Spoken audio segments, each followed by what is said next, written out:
Alors bonjour à tous, je m'appelle Amandine, j'ai 27 ans et je suis responsable ici au secteur Otaries du zoo d'Amnéville depuis septembre 2019 maintenant. Alors je fais ce métier depuis 7 ans. J'ai commencé ici en tant que stagiaire, en fait pendant mon cursus universitaire, donc j'ai fait de la biologie. J'ai fait 3 stages ici, à la baie des Lions de mer du zoo d'Amnéville, avec l'équipe Otaries. Et c'est là vraiment que j'ai compris que je voulais en faire ma vocation et mon métier. Donc du coup, j'ai insisté à faire des stages ici. J'ai participé aux représentations et puis j'ai été initiée aussi à l'entraînement. J'ai vraiment commencé à apprendre ce métier. Et une fois que j'ai fini ce contrat, je suis partie dans un autre parc où j'ai travaillé 3 ans avec un groupe d'otaries de Californie. J'ai entraîné ces animaux pour de la recherche. C'est à partir de là que je me suis dit que je voulais aller dans cette voie. Et c'est pour ça qu'après mon contrat dans le Nord, je suis partie un peu à l'étranger, au Canada, en Espagne, pour voir un petit peu comment ça se passait dans les structures où étaient entraînés les otaries pour de la recherche.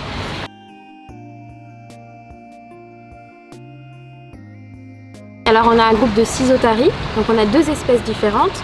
L'otarie de Patagonie, on a 2 femelles, Maya et Greta, et nos otaries de Californie, Magellan, notre mâle, June, Luna et Shuka, qui vivent ici au quotidien au zoo d'Amnéville. Les 2 espèces d'otaries sont bien différentes. Déjà, niveau anatomie, on voit très bien que le museau des otaries de Californie est beaucoup plus pointu, tandis que le museau des otaries de Patagonie est beaucoup plus aplati. Et l'otarie de Patagonie est plus trapu que l'otarie de Californie. Ce qui fait logiquement que les otaries de Californie sont des animaux très dynamiques, vraiment. Et l'otarie de Patagonie préfère dormir, voilà. En général, ce sont des animaux qui préfèrent le médical, notamment Maya, si je peux la prendre comme exemple, parce que ça va lui permettre de dormir pendant 30 minutes quand on fait une échographie avec le vétérinaire, voilà. Ce sont vraiment des animaux différents dans leur caractère, mais attachants, parce que c'est leur différence qui les rend uniques. Et moi, si je dois avouer, je n'ai pas du tout de préférence entre les individus, parce qu'ils nous amènent chacun quelque chose de spécifique. On a Magellan, par exemple, qui est l'animal le plus âgé du groupe. Il est toujours en contact avec nous, on peut faire plein de choses avec lui, donc on a une vision différente au quotidien de notre travail, et c'est cette relation, c'est cette chose-là qui nous permet d'avancer sainement avec eux, et du coup de vraiment prendre conscience de pourquoi on est là.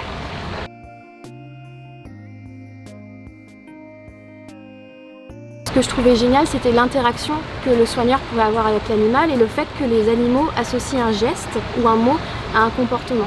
Il faut savoir que ce sont des animaux très intelligents. Ils sont capables d'apprendre énormément d'exercices très différents. Notre but, c'est que les animaux ne s'ennuient pas.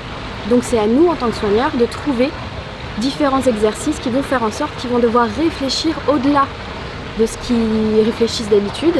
Et c'est là aussi que nous, on apprend à les découvrir. Et c'est pour ça que dans de nombreuses structures, il y a des projets de recherche qui sont mis en place parce qu'on ne connaît jamais assez les animaux dont on s'occupe. On apprend au quotidien. Donc c'est vraiment très important. Et l'entraînement nous permet aussi de faire de l'entraînement médical. Ça nous permettait de soigner les animaux, d'apprendre aussi sur leur physiologie, leur anatomie de façon plus concrète.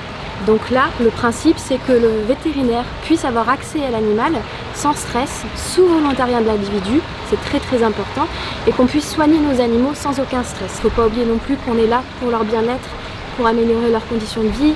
Cette relation qu'on a avec nos animaux, ça nous permet de les soigner et de faire en sorte qu'ils soient pour le mieux ici au zoo d'Amnéville.